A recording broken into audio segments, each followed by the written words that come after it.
ओम उमा महेश्वराय नमः। आप सभी का हमारे YouTube चैनल पर हार्दिक स्वागत है। आज सुने शिव महापुराण में आगे की कथा। ब्रह्मा जी बोले, नारद, गिरिराज हिमालय की पुत्री पार्वती, जो साक्षात जगदम्बा का अवतार थी, जब 8 वर्ष की हो गई तब भगवान शिव को उनके जन्म का समाचार मिला। तब उस अद्भुत बालिका को हृदय में रखकर वे बहुत प्रसन्न हुए। तब उन्होंने अपने मन को एकाग्र कर तपस्या करने के विषय में सोचा।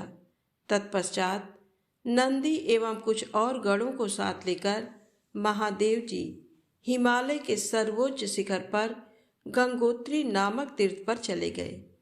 इसी स्थान पर पतित पावनी गंगा ब्रह्मलोक से गिर रही हैं। भगवान शिव ने उसी स्थान को तपस्या करने के लिए चुना। शिव जी अपने मन को एकाग्र चित्त कर आत्मभूत ज्ञानमयी नित्य ज्योतिर्मय चिदानंद स्वरूप पर ब्रह्म परमात्मा का चिंतन करने लगे। अपने स्वामी को ध्यान में मग्न पाकर नंदी एवं अन्य शिवगण भी समाधि लगाकर बैठ गए।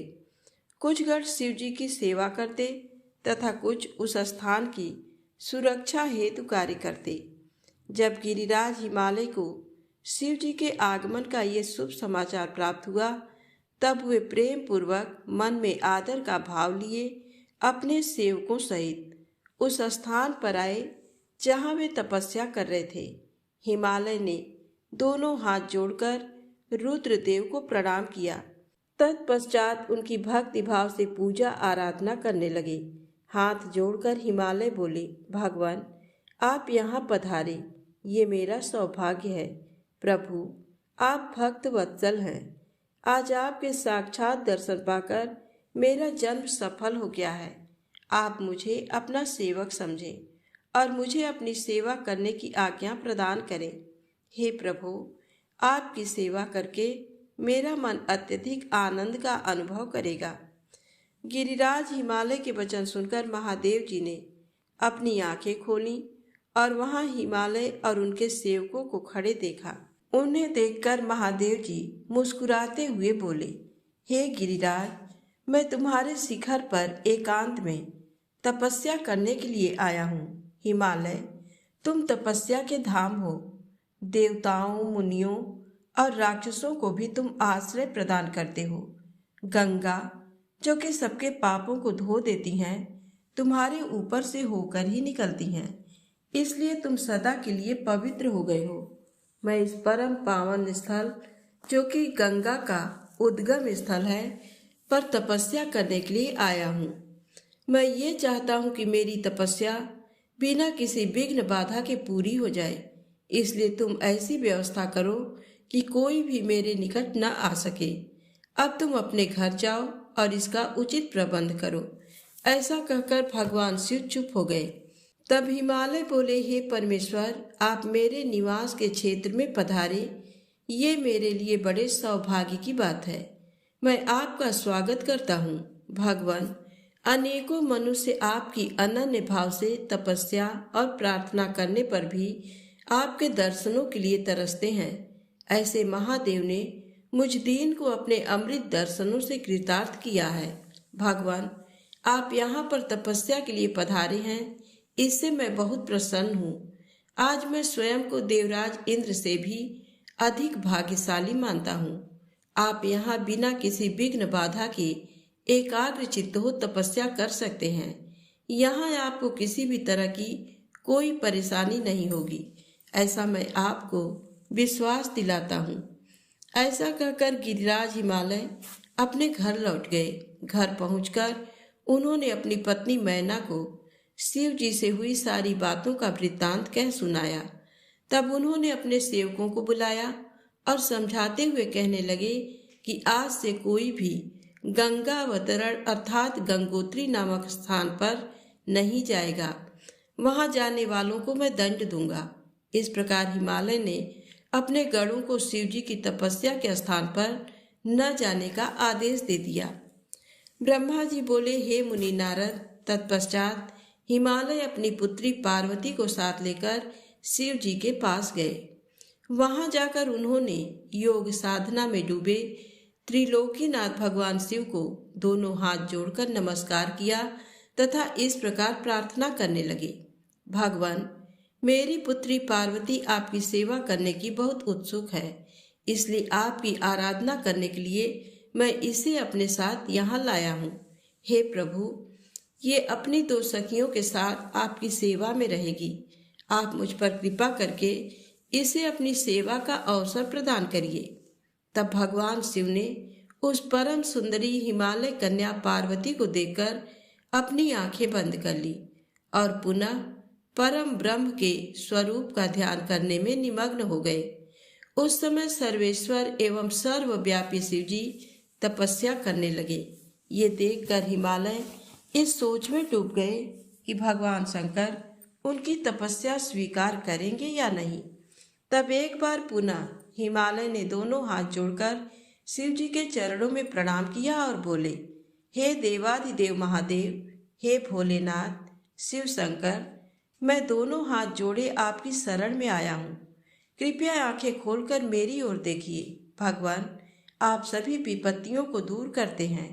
हे भक्तवत्सल, मैं रोज अपनी पुत्री के साथ आपके दर्शनों के लिए यहाँ आऊँगा। कृपया मुझे आज्ञा प्रदान कीजिए। हिमालय के वचनों को सुनकर त्रिलोकीनाथ भगवान शिव ने अपने नेत्र खोल दिए और बोले, हे गिरिराज हिमालय, आप अपनी कन्या को घर पर ही छोड़कर मेरे दर्शनों को आ सकते हैं, नहीं तो आपको मेरा भी दर्शन नहीं होगा। महेश्वर की ऐसी बात सुनकर हिमालय ने अपना मस्तक झुका दिया और शिव जी से बोले, हे प्रभु, हे महादेव जी, कृपया ये बताइए कि मैं अपनी पुत्री के साथ आपके दर्शनों के लिए क्यों नहीं आ सकता। क्या मेरी पुत्री आपकी सेवा के योग्य नहीं है? फिर इसे न लेकर आने का कारण मुझे समझ में नहीं आता। हिमालय की बात सुनकर शिव जी हंसने लगे और बोले, हे गिरिराज, आपकी पुत्री सुंदर, चंद्रमुखी और अनेक शुभ लक्षणों से संपन्न है, इसलिए आपको इसे मेरे पास नहीं लाना चाहिए, क्योंकि विद्वानों ने नारी को माया रूपिणी कहा है। युवतियां ही तपस्वियों की तपस्या में विघ्न डालती हैं। मैं योगी हूँ, सदैव तपस्या में लीन रहता हूँ और माया मोह से दूर रहता हूँ, इसलिए मुझे स्त्री से दूर ही रहना चाहिए। हे हिमालय, आप धर्म के ज्ञानी और वेदों की रीतियां जानते हैं।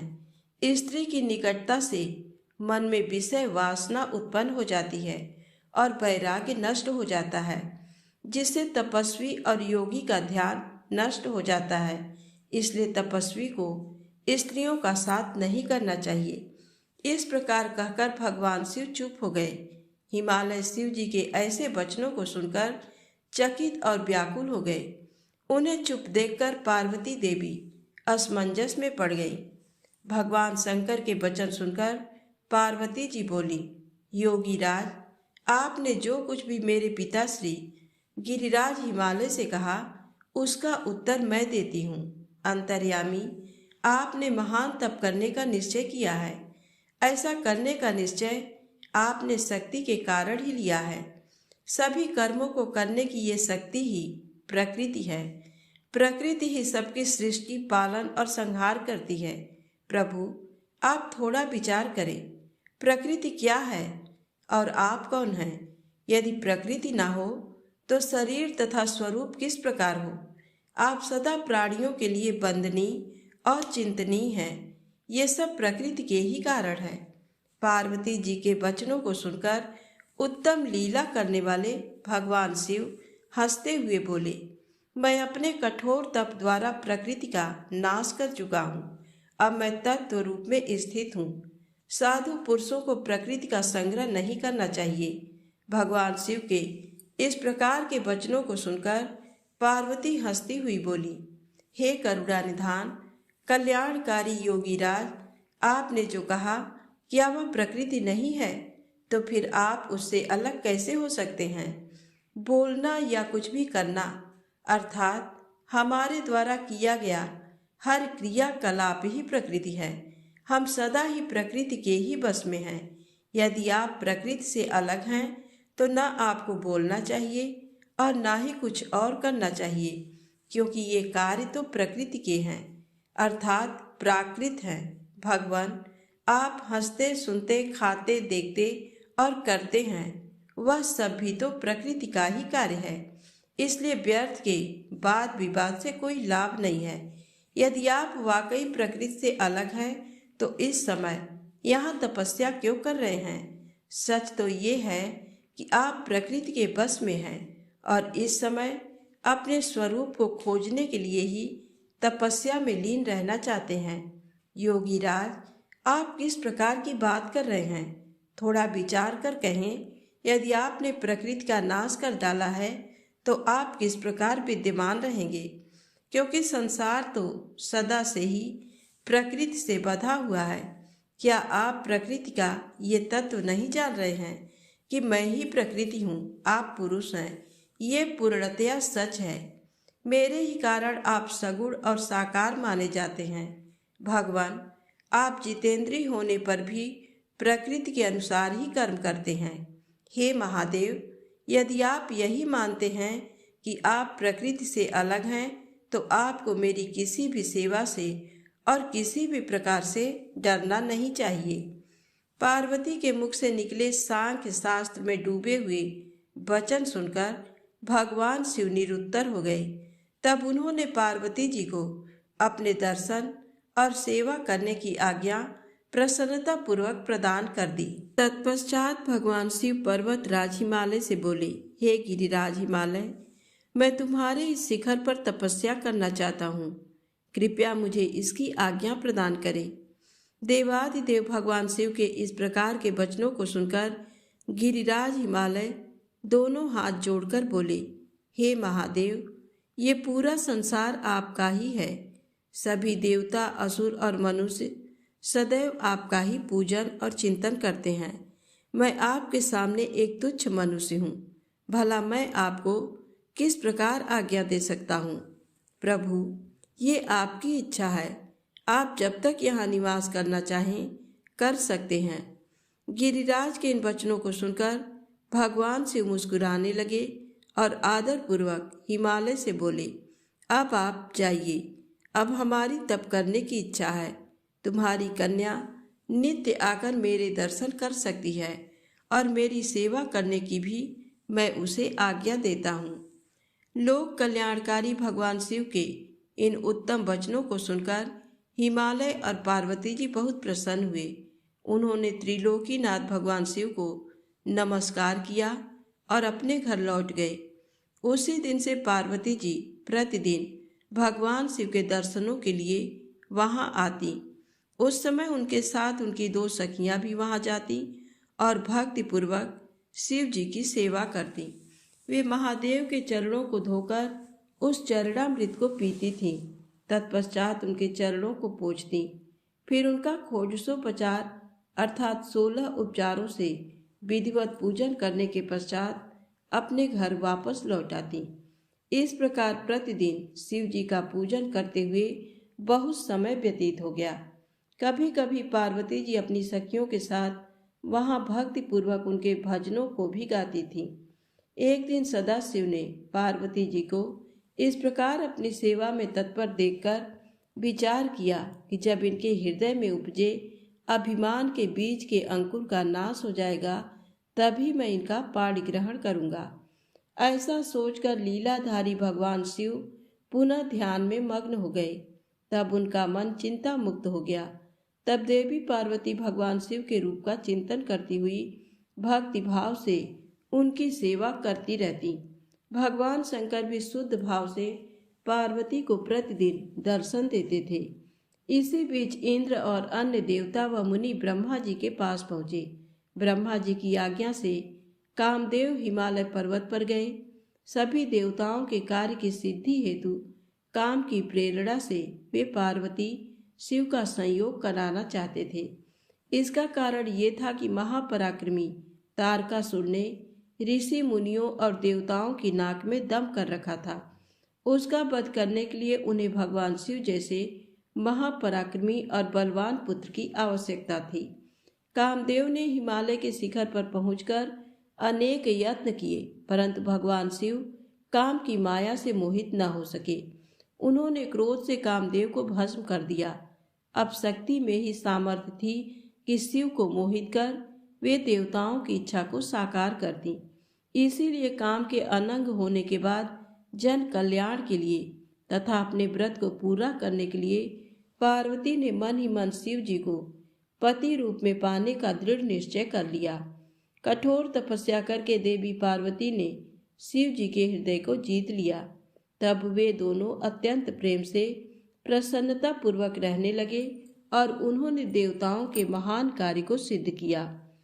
नारद जी कहने लगे, ब्रह्मा जी, तारकासुर कौन था जिसने देवताओं को भी पीड़ित किया, उन्हें स्वर्ग से निष्कासित कर दिया और स्वर्ग पर अपना एकाधिकार स्थापित कर लिया। ब्रह्मा जी बोले, हे मुनि नारद, मरीच के पुत्र कश्यप मुनि थे।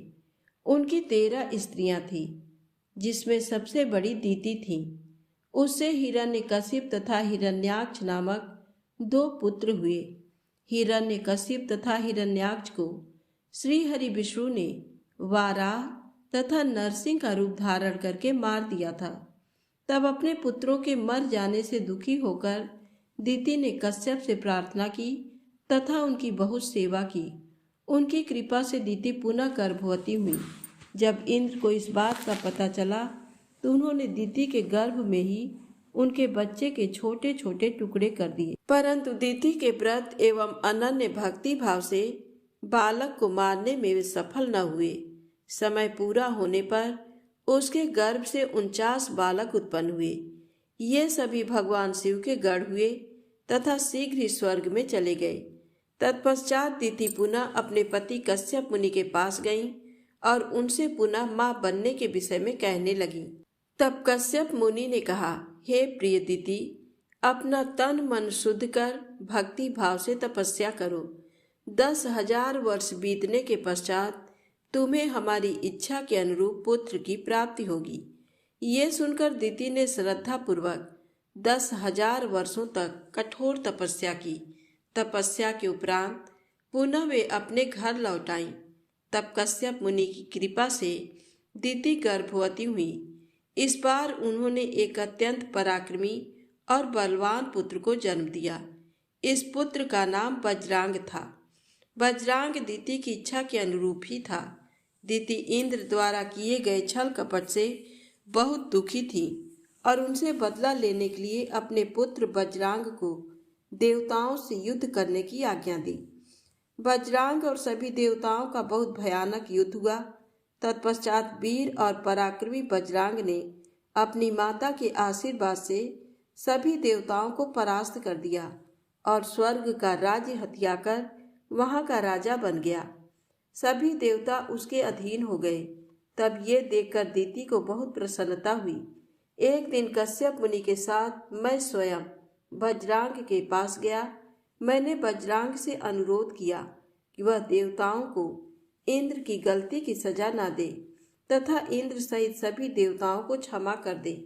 मेरे इस प्रकार कहने पर बजरांग बोला, हे ब्राह्मण, मुझे राज्य का कोई लोभ नहीं है।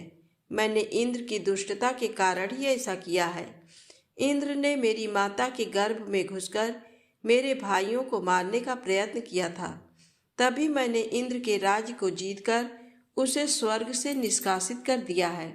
भगवान, मुझे भोग विलास की भी कोई इच्छा नहीं है। इंद्र सहित सभी देवता अपने अपने कर्मों का फल भोग चुके हैं। अब मैं स्वर्ग का राज्य इंद्र को वापस सौंप सकता हूँ। मैंने अपनी माता की आज्ञा मानकर ये सब किया है। प्रभु, आप मुझे सार तत्व का उपदेश दें, जिससे मुझे सुख की प्राप्ति हो।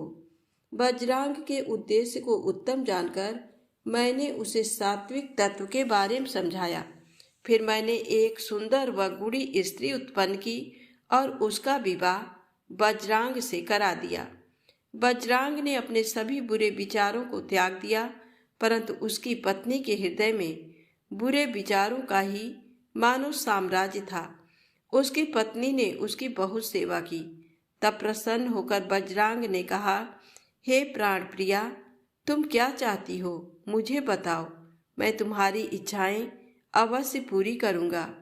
ये सुनकर वह परम सुंदरी बोली, पतिदेव, यदि आप मेरी सेवा से प्रसन्न हैं तो कृपया मुझे इस त्रिलोकी को जीतने वाला महापराक्रमी और बलवान पुत्र प्रदान करिए, जो ऐसा बलवान हो कि समस्त देवता उससे भयभीत रहें।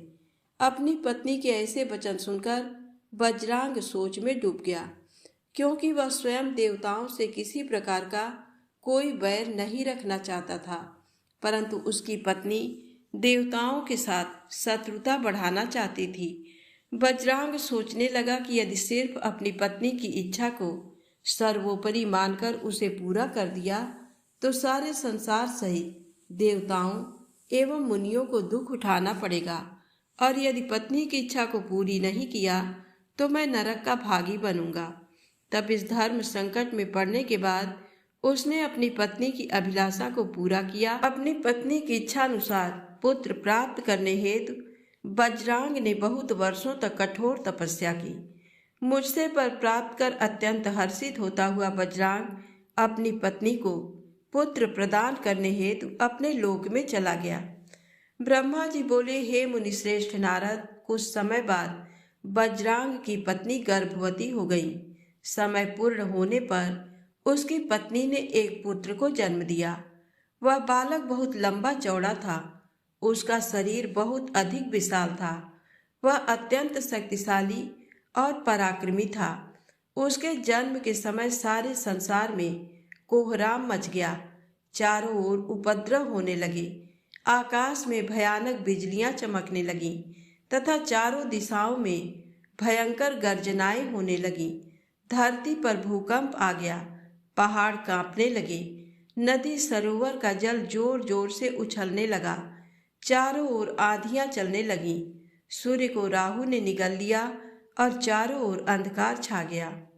उसके जन्म के समय के ऐसे अशुभ लक्षणों को देखते हुए कश्यप मुनि ने उसका नाम तारक रखा। तारक का जन्म हो जाने पर वज्रांग के घर ही उसका लालन पालन होने लगा। थोड़े ही समय में तारक का शरीर और बड़ा हो गया, वह पर्वत के समान विशाल और विकराल होता जा रहा था। कुछ समय पश्चात तारक ने अपनी माता और पिता वज्रांग से तपस्या करने की आज्ञा मांगी। तब उसके माता पिता ने प्रसन्नता पूर्वक उसको आज्ञा प्रदान कर दी। साथ ही उसकी माता ने उसे ये आदेश दिया कि वह देवताओं को अवश्य जीते और उन पर अपना आधिपत्य कर स्वर्ग पर अधिकार कर ले। अपनी माता की आज्ञा पाकर वज्रांग का पुत्र तारक तपस्या करने के लिए मधुबन चला गया। वहां तारक ने मुझे प्रसन्न करने के लिए कठोर तप करना आरंभ कर दिया। उसने अपने दोनों हाथों को सिर के ऊपर ऊंचा कर लिया और ऊपर की ओर देखने लगा तथा एक पैर पर खड़े होकर एकाग्र मन से 100 वर्ष तक तपस्या करता रहा। उस समय वह केवल जल और वायु से ही अपना जीवन यापन कर रहा था। तत्पश्चात उसने 100 वर्ष जल में, 100 वर्ष थल में, 100 वर्ष अग्नि में रहकर कठिन तप करके मुझे प्रसन्न करने का प्रयत्न किया। फिर 100 वर्ष पृथ्वी पर हथेली धारण करके 100 वर्ष वृक्ष की शाखा को पकड़कर तथा अनेकों प्रकार के दुख सह सहकर वह तप करता रहा। इस तपस्या के प्रभाव से उसके शरीर से तेज निकलने लगा, जिससे देवलोक जलने लगा। ये देखकर सभी देवता घबरा गए। फिर मैं स्वयं तारकासुर के पास वरदान देने के लिए गया। मैंने तारकासुर से कहा, तारक, मैं तुम्हारी इस दुस्सह तपस्या से बहुत प्रसन्न हूँ। तुमने इस कठोर तप करके मुझे प्रसन्न किया है। तुम्हारा इसके पीछे क्या प्रयोजन है? निसंकोच मुझे बताओ। मैं तुम्हें तुम्हारा मनोवांछित फल अवश्य प्रदान करूँगा। तुम अपनी इच्छा अनुसार वर मांगो। ब्रह्मा जी के इन वचनों को सुनकर तारकासुर उनकी स्तुति करने लगा। तत्पश्चात वह बोला, हे विधाता, हे ब्रह्मा जी, अगर आप मेरी तपस्या से प्रसन्न होकर मुझे वरदान देना चाहते हैं तो प्रभु मुझे पहला वर ये दें कि आपके द्वारा बनाई गई इस सृष्टि में मेरे समान कोई भी तेजवान और बलवान ना हो। दूसरा वर ये दें कि मैं अमर हो जाऊं, अर्थात कभी भी मृत्यु को प्राप्त ना हो। तब मैंने कहा कि इस संसार में कोई भी अमर नहीं है, इसलिए तुम इच्छानुसार मृत्यु का वर मांगो। तारक ने अहंकार भरी विनम्रता से निवेदन किया, भगवान, मेरी मृत्यु भगवान शंकर के वीर्य से उत्पन्न बालक के चलाए हुए शस्त्र से ही हो और कोई मेरा वध न कर पाए। मैंने तारक को उसके मांगे हुए वर प्रदान कर दिए तथा अपने लोक में लौट आया। वर पाकर तारक बहुत खुश था। वह भी वर प्राप्ति का समाचार देने के लिए अपने घर को चला गया। दैत्यों के गुरु शुक्राचार्य ने तारक को असुरों का राजा बना दिया। अब तारक तारकासुर नाम से प्रसिद्ध हो गया। वह तीनों लोगों पर अपना अधिकार स्थापित करना चाहता था, इसलिए सबको पीड़ित कर, उनसे युद्ध कर, उन्हें हराकर सबके राज्यों पर अपना अधिकार करता जा रहा था। स्वर्ग के राजा इंद्र ने भी डरकर अपना वाहन ऐरावत हाथी, अपना खजाना और 9 सफेद रंग के घोड़े उसे दे दिए। ऋषियों ने डर के मारे कामधेनु गाय तारकासुर को दे दी। इसी प्रकार अन्य देवताओं ने भी अपनी अपनी प्रिय वस्तुएं तारकासुर को अर्पित कर दी। अन्य लोगों के पास भी जो उत्तम उत्तम वस्तुएं थी, उन्हें भी दैत्यराज तारक ने अपने अधिकार में कर लिया।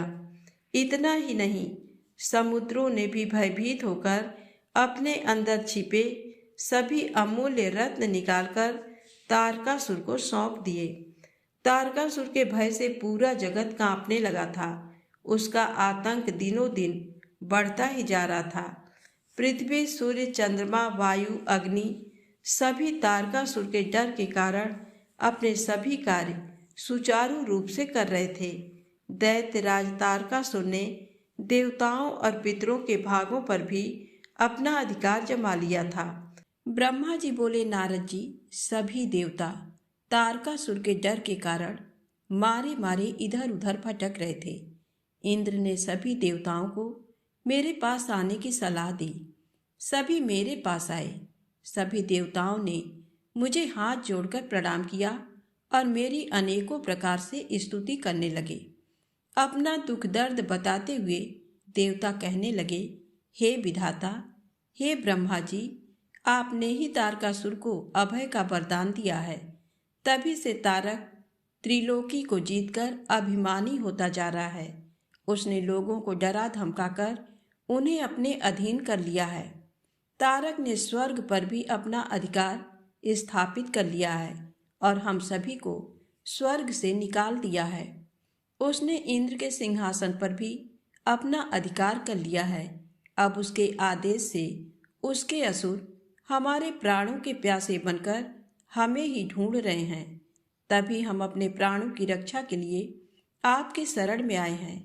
हे प्रभु, हमारे दुखों को दूर कीजिए। देवताओं के कष्टों को सुनकर मुझे बहुत दुख हुआ। मैंने उन्हें सांत्वना देते हुए कहा, मैं इस संबंध में कुछ भी नहीं कर सकता, क्योंकि तारकासुर के घोर तप से प्रसन्न होकर ही मैंने उसे अतुल्य बलशाली होने का वर प्रदान किया था।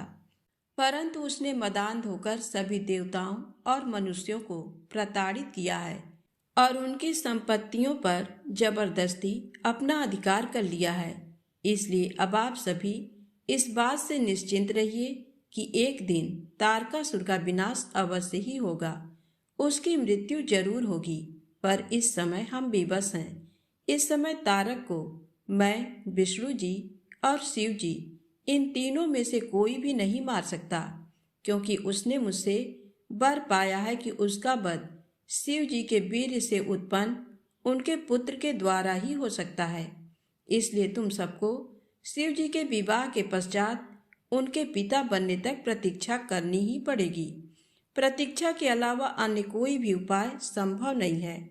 ये सुनकर इंद्र सहित सभी देवता असमंजस में पड़ गए तथा पूछने लगे कि प्रभु, महादेव जी की प्रिय पत्नी सती ने तो अपना शरीर योगाग्नि में नष्ट कर दिया है। अब वे कैसे और किससे विवाह करेंगे और ये कैसे संभव हो सकेगा। तब मैंने उन्हें बताया कि प्रजापति दक्ष की पुत्री और त्रिलोकीनाथ शिव जी की प्राण वल्लभा सती हिमालय पत्नी मैना के गर्भ से जन्म लेकर बड़ी हो गई हैं। उनका नाम पार्वती है। पार्वती ही भगवान शिव की पत्नी बनने का गौरव प्राप्त करेंगी। अतः अब तुम भगवान शिव के पास जाकर उन्हें विवाह के लिए राजी करने की कोशिश करो। शिव पार्वती का पुत्र ही तुम्हें तारकासुर के भय से मुक्त करा सकता है। अतएव तुम भगवान शिव से प्रार्थना करो कि वे पार्वती के साथ विवाह करने के लिए राजी हो जाएं। इस बात को अच्छे से जान लो कि शिव पुत्र ही तुम्हारा उद्धार कर सकता है। अब मैं तारकासुर को समझाता हूँ कि वह व्यर्थ में देवताओं को तंग करना बंद कर दे और उन्हें उनका भाग वापस दे दे और स्वयं भी शांति से जीवन यापन करे। ये कहकर मैंने इंद्र व अन्य देवताओं को वहां से विदा किया। तत्पश्चात मैं स्वयं तारकासुर को समझाने के लिए उसके पास गया। तारकासुर ने मुझे प्रणाम किया और मेरी स्तुति एवं वंदना करने लगा। मैंने तारकासुर से कहा, हे पुत्र तारक, मैंने तुम्हारी भक्ति भाव से की गई तपस्या से प्रसन्न होकर तुम्हें मनोवांछित वर प्रदान किए थे।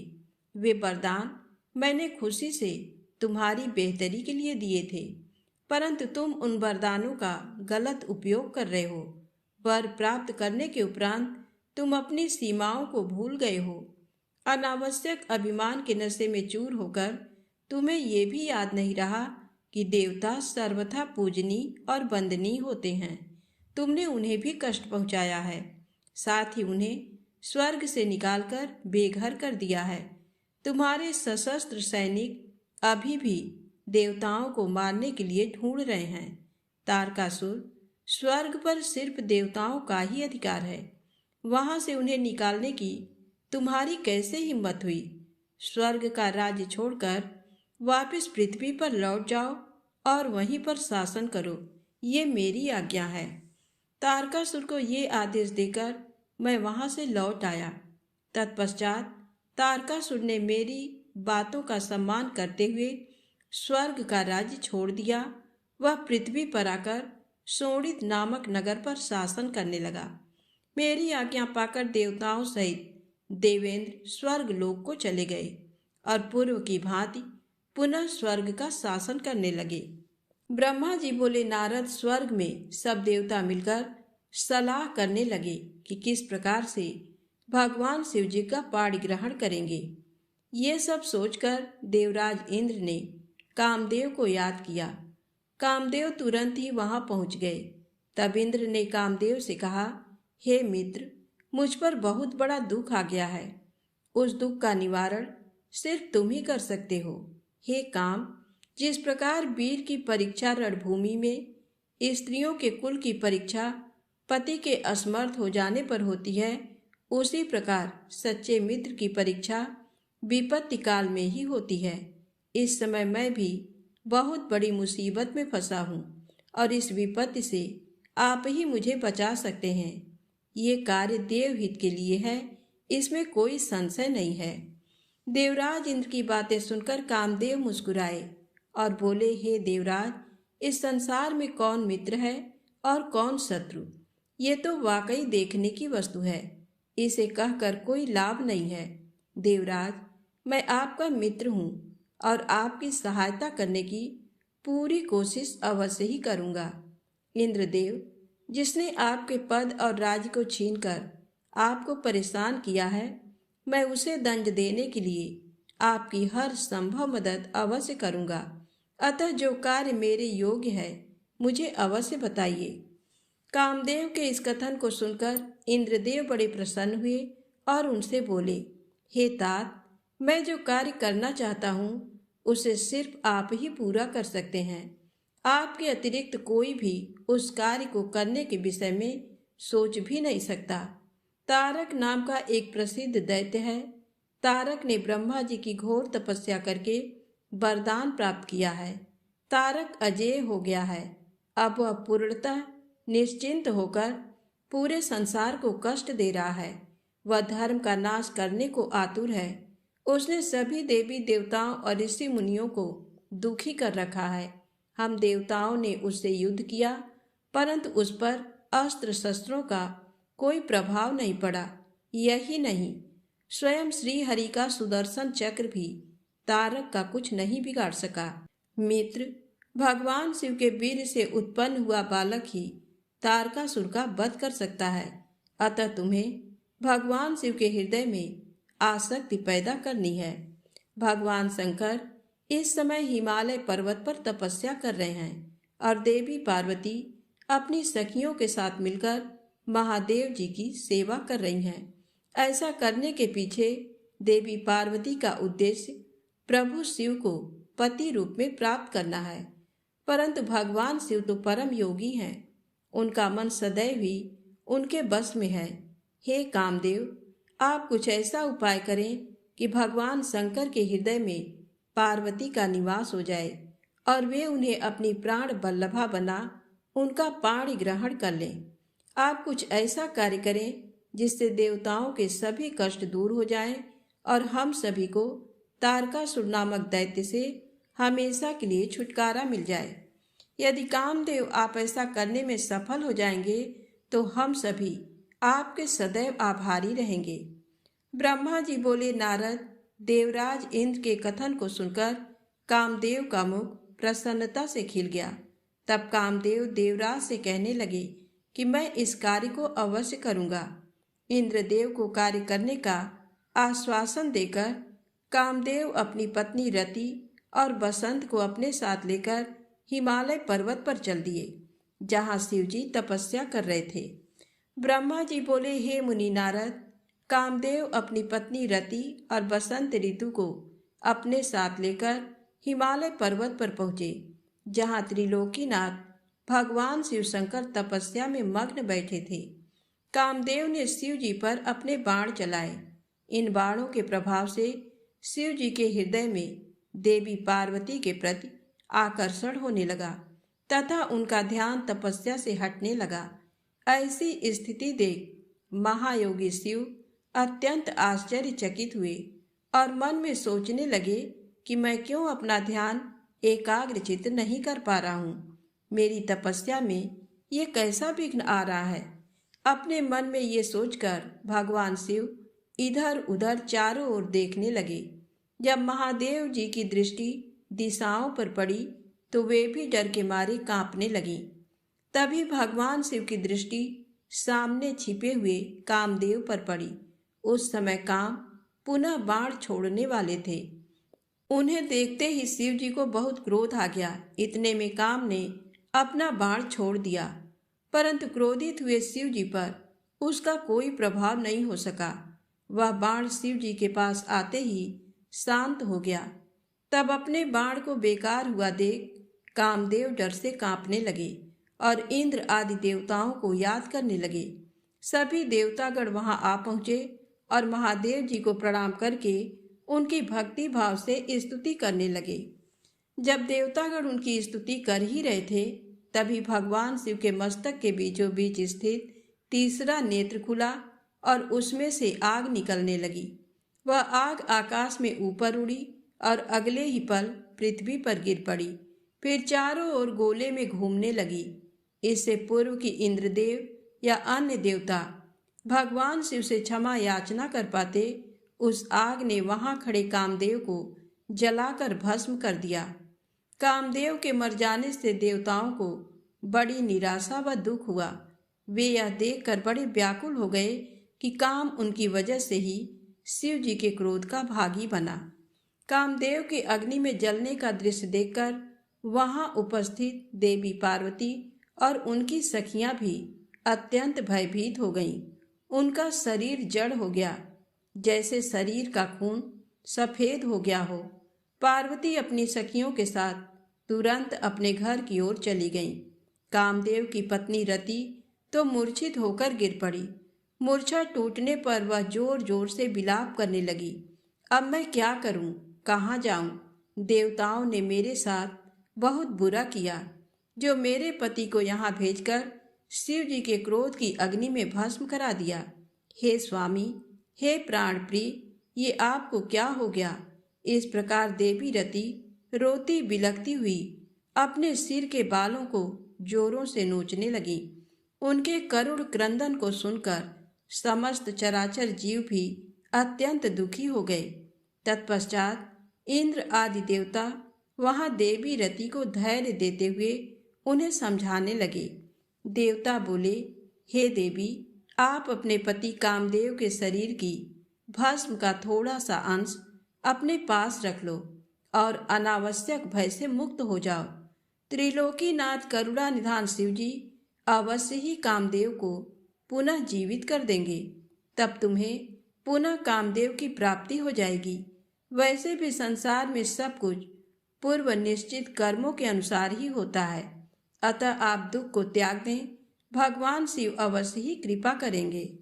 इस प्रकार देवी रति को अनेक आश्वासन देकर सभी देवता शिव जी के पास गए और उन्हें प्रणाम करते हुए कहने लगे, हे भक्तवत्सल, हे त्रिलोकीनाथ भगवान, आप कामदेव के ऊपर किए अपने क्रोध पर पुनः विचार अवश्य करिए।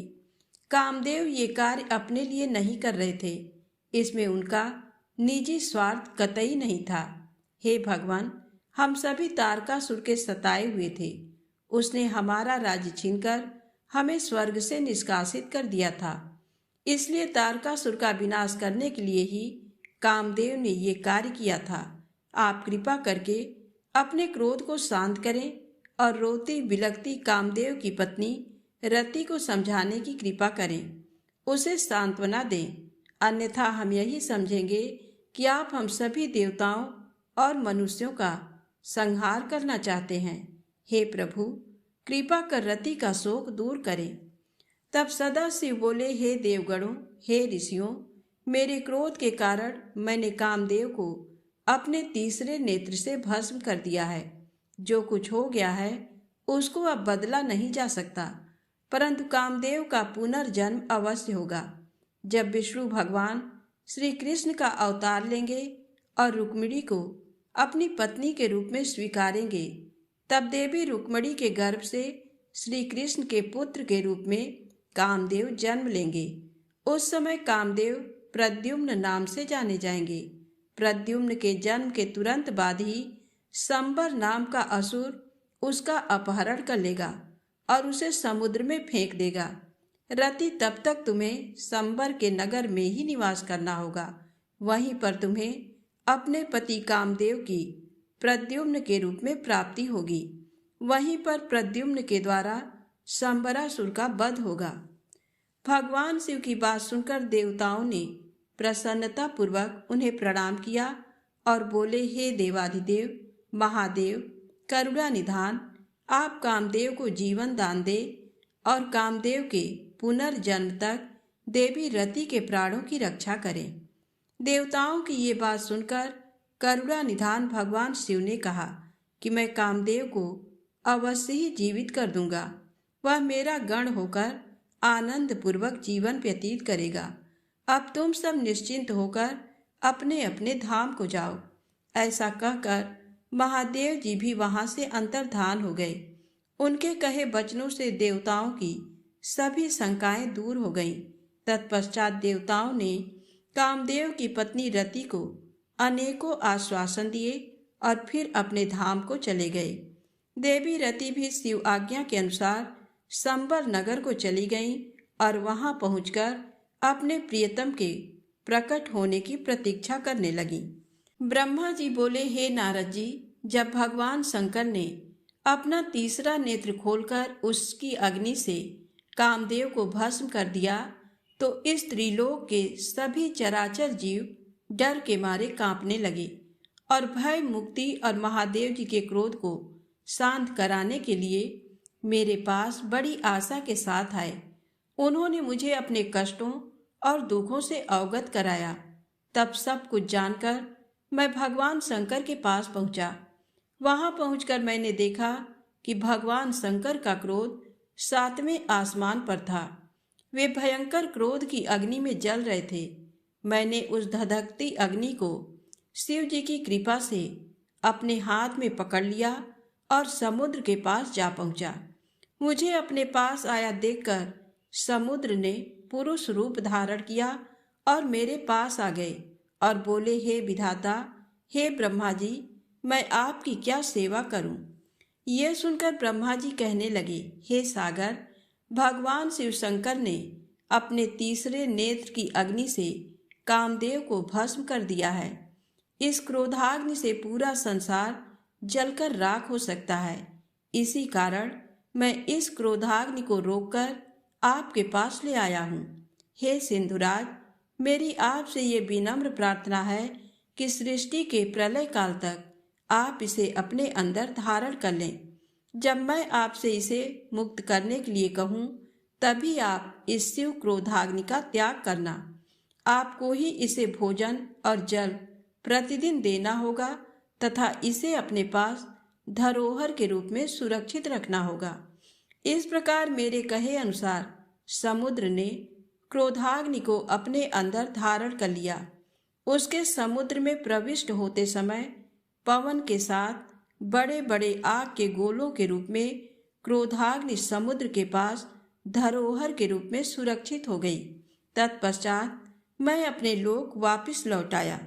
नारद जी ने ब्रह्मा जी से पूछा, हे दयानिधे, आप मुझे ये बताइए कि कामदेव के भस्म हो जाने पर पार्वती देवी ने क्या किया? वे अपनी सखियों के साथ कहाँ गई? हे प्रभु, कृपया मुझे इस बारे में भी बताइए। नारद जी के ये वचन सुनकर ब्रह्मा जी बोले, भगवान शंकर के तीसरे नेत्र से उत्पन्न अग्नि ने जब कामदेव को जलाकर भस्म कर दिया, तब पूरा आकाश गूंजने लगा। ये दृश्य देखकर देवी पार्वती और उनकी सखियां डरकर अपने घर को चली गईं। वहां पहुंचकर पार्वती जी ने सारा हाल अपने माता पिता को बताया, जिसे सुनकर उन्हें बड़ा आश्चर्य हुआ। अपनी पुत्री को विह्वल देखकर हिमालय को बहुत दुख हुआ। हिमालय ने पार्वती के आंसुओं को पोंछकर कहा, पार्वती, डरो मत और रो मत। तब हिमालय ने अपनी पुत्री को अनेकों प्रकार से सांत्वना दी। कामदेव को भस्म करने के उपरांत शिवजी वहां से अंतर ध्यान हो गए। तब शिवजी को वहां न पाकर पार्वती अत्यंत व्याकुल हो गईं। उनकी नींद और चैन जाते रहे। वे दुखी और बेचैन रहने लगीं। उन्हें कहीं भी सुख शांति का अनुभव नहीं होता था। तब उन्हें अपने रूप के प्रति भी शंका होती थी। पार्वती सोचती कि क्यों मैंने अपनी सखियों द्वारा समझाने पर भी कभी ध्यान नहीं दिया। देवी पार्वती सोते जागते, खाते पीते, नहाते धोते, चलते फिरते और अपनी सखियों के साथ होते हुए भी सिर्फ महादेव जी का ही ध्यान और चिंतन करती थी। इस प्रकार उनका मन शिव जी के विछोह की वेदना सहन नहीं कर पा रहा था। वे शारीरिक रूप से अपने पिता के घर और हृदय से भगवान शंकर के पास रहती थीं। शोक में डूबी पार्वती बार बार मूर्छित हो जाती थीं। इससे गिरिराज, हिमालय और उनकी पत्नी मैना बहुत दुखी रहती थी। वे पार्वती को समझाने की बहुत कोशिश करते थे, परंतु पार्वती का ध्यान शिव जी की ओर से जरा भी नहीं हटता था। हे देवर्षि नारद, एक दिन देवराज इंद्र की इच्छा से आप घूमते हुए हिमालय पर्वत पर आए। तब शैलराज हिमालय ने आपका बहुत आदर सत्कार किया और आपका कुशल मंगल पूछा। आपको उत्तम आसन पर बिठाकर हिमालय ने सारा वृत्तांत सुनाया। हिमालय ने बताया कि किस प्रकार पार्वती जी ने महादेव जी की सेवा आरंभ की। इसके बाद अपनी पुत्री के शिव पूजन से लेकर कामदेव के भस्म होने तक की सारी कथा आपको सुनाई। ये सब सुनकर आपने गिरिराज हिमालय से कहा कि आप भगवान शिव का भजन करें। तत्पश्चात हिमालय से विदा लेकर आप एकांत में गुमसुम बैठी देवी पार्वती के पास गए। तब उनका हित करने की इच्छा से आपने उन्हें इस प्रकार सत्य वचन कहे। आपने कहा, हे पार्वती, तुम मेरी बातें ध्यान पूर्वक सुनो। तुम्हारी ये दशा देखकर ही मैं तुमसे ये बात कह रहा हूँ। तुमने हिमालय पर्वत पर पधारे महादेव जी की सेवा की, परंतु तुम्हारे मन में कहीं न कहीं अहंकार का वास हो गया था। शिव भक्त वत्सल हैं। वे अपने भक्तों पर सदैव अपनी कृपा दृष्टि बनाए रखते हैं। वे विरक्त और महायोगी हैं। तुम्हारे अंदर उत्पन्न हुए अभिमान को तोड़ने के लिए ही सदाशिव ने ऐसा किया है, अतः तुम उन्हें तपस्या द्वारा प्रसन्न करने का प्रयत्न करो। तुम चिरकाल तक उत्तम भक्ति भाव से उनकी तपस्या करो। तुम्हारी तपस्या से प्रसन्न होकर महादेव जी निश्चय ही तुम्हें अपनी सहधर्मिणी बनाना स्वीकार करेंगे। यही शिव जी को पति रूप में प्राप्त करने का एकमात्र साधन है। हे नारद, आपकी ये बात सुनकर देवी शिवा हर्षित होते हुए इस प्रकार बोली, हे मुनिश्रेष्ठ, आप सब कुछ जानने वाले तथा इस जगत का उपकार करने वाले हैं, अतः आप शिव जी की आराधना के लिए मुझे कोई मंत्र प्रदान करें। तब आपने पार्वती को पंचाक्षर शिव मंत्र ओम नमः शिवाय का विधि पूर्वक उपदेश दिया। इसके प्रभाव का वर्णन करते हुए आपने कहा, ये मंत्र सब मंत्रों का राजा है और सभी कामनाओं को पूरा करने वाला है। ये मंत्र भगवान शिव को बहुत प्रिय है। ये साधक को भोग और मोक्ष प्रदान करने वाला है। इस पंचाक्षर मंत्र का विधि पूर्वक नियम पूर्वक जाप करने से शिव जी के साक्षात दर्शन होते हैं। देवी, इस मंत्र का विधि पूर्वक जाप करने से तुम्हारे आराध्य देव करुणा निधान भगवान शिव शीघ्र ही तुम्हारे समक्ष प्रकट हो जाएंगे। अतः तुम शुद्ध हृदय से शिव जी के चरणों का चिंतन करती हुई इस महामंत्र का जाप करो। इससे तुम्हारे आराध्य देव संतुष्ट होकर तुम्हें दर्शन देंगे। अब देवी पार्वती, तुम इस मंत्र को जपते हुए शिव जी की तपस्या करो। इससे महादेव जी बस में हो जाते हैं। उत्तम भाव से की गई तपस्या से ही मनोवांछित फलों की प्राप्ति होती है। ब्रह्मा जी बोले, नारद, तुम भगवान शिव के प्रिय भक्त हो। तुम अपनी इच्छानुसार जगत में भ्रमण करते हो।